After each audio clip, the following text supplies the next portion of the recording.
Are you or someone you know looking to buy or sell a home? When you use a HomeGain Realtor to buy or sell a home, you can get $150. Visit HomeGain.com and click on the Promo 150 banner at the top of the page to get started. Compare HomeGain Realtors and choose your favorite. Complete your home purchase or sale transaction with a HomeGain Realtor, and HomeGain will pay you $150. Get started today by going to HomeGain.com. Welcome back, Washington, D.C. Metro, to Ryan Sloper's Real Estate Radio. I'm joined today by my guest, Louis Cammarosano, the General Manager of HomeGain. Quick reminder, Real Estate Radio is designed to build the Washington, D.C. Metro's housing and credit markets. If you ever have any questions, concerns, or real estate needs, the best number to reach out to us on the off-air line is 877-245-2030. That's 877-245-2030, or reach us via the web at realestateradio.dcmetro.com. So I want to jump into this week, Your Mortgage Matters. And one of the big topics has been coming up a lot from a lot of the listeners out there, and just people in general, has been, well, if I have a foreclosure or a short sale, what is it, or how long do I have to wait before I can purchase another home? And what are the steps? What can I do to put myself back on the path to be able to buy another home? And, it's interesting, just like I've been saying over the last couple of weeks, everybody's case is going to be different. And it really depends on what type of loan you're looking to proceed with. If you're trying to take out a conventional mortgage and you have a foreclosure, then the standard waiting period is anywhere from 4 to 7 years for a foreclosure. Now, if it's a short sale, you could potentially buy in as quick as 2 years after that short sale date, but it would require at least a 20% down payment. So that's pretty substantial, and a lot of people that are just coming out of a short sale probably aren't going to have 20% to put down. So I think that's why they made that number, because they knew that it's probably not going to be achievable for the average American to save up 20% in 2 years. It's just not going to happen.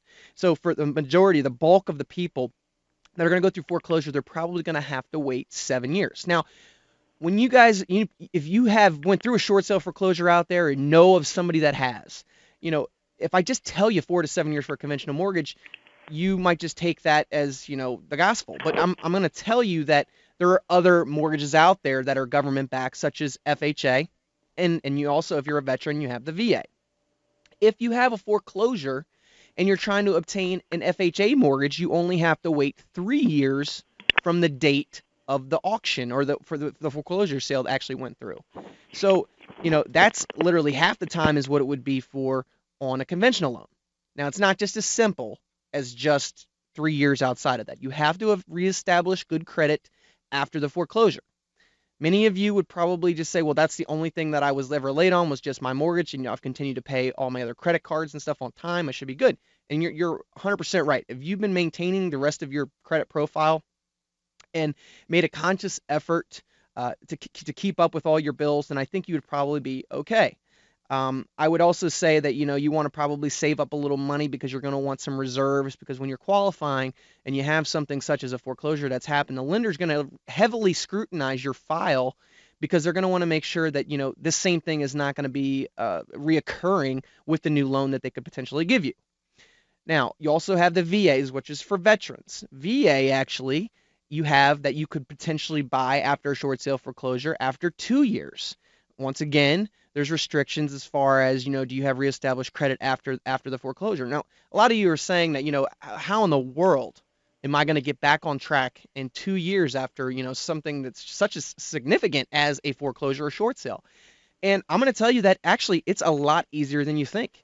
And it starts by reaching out to a professional such as myself, or, if you have somebody that understands credit, understand the way that these type of events can affect your credit, you need to reach out to them pretty much the same time that you're going through that bad event, because you want to be able to prepare yourself and plan ahead going forward for how you're going to get your credit in line, so this doesn't affect you for, 2 to 10 years. Maybe it can only affect you just for, the first year or two that you have to wait to buy. Louis, I can't tell you how many times that people just assume because somebody says, hey, I can't buy for 7 years, I'm just going to go ahead and bury my head in the sand and wait for that 7-year period to elapse and then start to work on my credit. Well, psychologically, if you lose your home, you probably think there's it's probably the end of the world.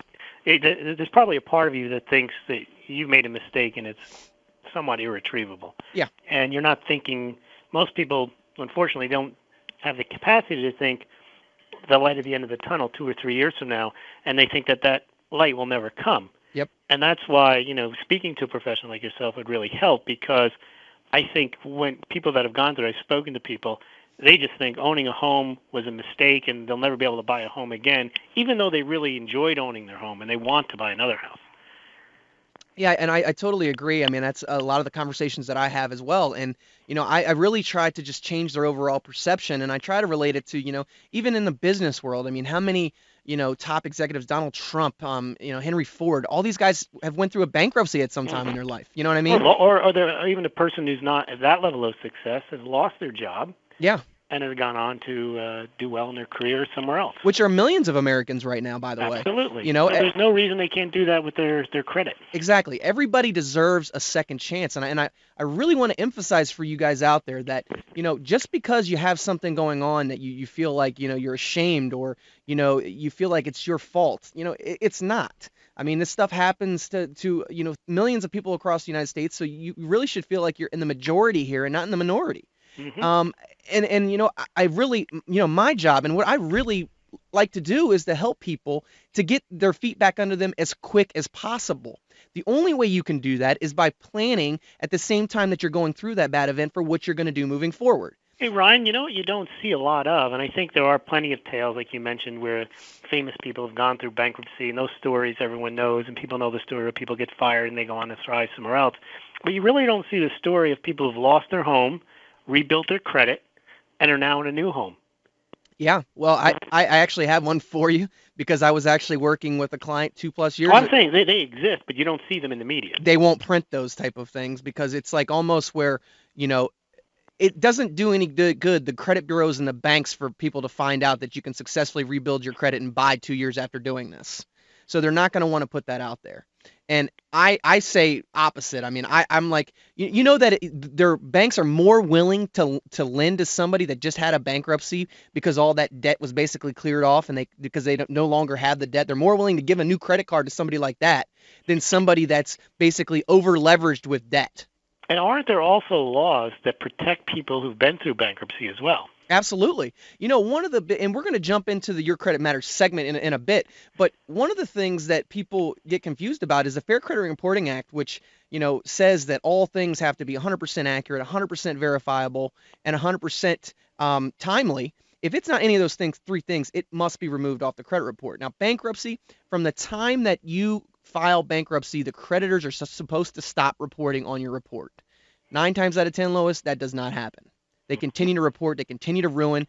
I really believe that it is the sole goal of the credit bureaus and the banks to completely ruin people financially with their credit. It is their goal. It's a for-profit organization. These credit bureaus are. They're not government they're somewhat government regulated, but they're there to protect the banks, not the consumer. And the minute you out there can understand that they are working against you, you need to understand how they're working against you and what you can do to put yourself up in that 700+ credit score. Because I literally just had a client that we started working with him. He had a bankruptcy about a year and a half ago, and I said, look, your scores are down around 550. I think that within 90+ days we can get you above 700. Sure enough, it was about 78 days, I believe. We got him from a 550 to a 730. Now, what do you think that did for him, Lewis, as far as not just being able to potentially never buy a home in the next 6 months after that 2-year period elapses for bankruptcy, but now when he's going to go shop for an auto loan or a credit card or anything that he may do? Well, two things. He's going to get more likely to be accepted, and he's going to get a lower rate. Absolutely. Yeah, and the way all this relates to real estate as well is that, your mortgage is typically your largest financial debt that you'll ever have. But, you want to be able to take advantage of the best rate possible when you're purchasing or refinancing. And I'll tell customers all the time, I'll say, they're like, well, we just want to do it today. We don't really care about getting our credit scores up. We just need the loan today. And I'm saying that's the wrong approach. You're costing yourself could be $100, $200 a month, which when you look over a 30-year period, that's an absurd amount of money. Right. It makes complete sense to work on your credit first and then go for the loan. And anybody that wants to dispute me there, I'm more than willing to have that conversation with them, because I can tell you that, those $100 and $200 add up, especially in today's economy where money is tight, where people are trying to come up with, and with gas prices and groceries and everything else. I mean, there's not as much money on the table anymore. But Ryan, isn't that also psychological? People think, well, geez, I'm lucky enough to get this. Yeah, it is. It is. It definitely is. I mean, I see that all too often, that it's just like, oh, great, we have the loan, now let's just move forward. And Exactly. that's the wrong approach. Because they probably had told themselves they never were going to get a loan again. I know, and that was their only opportunity, and that's just not true.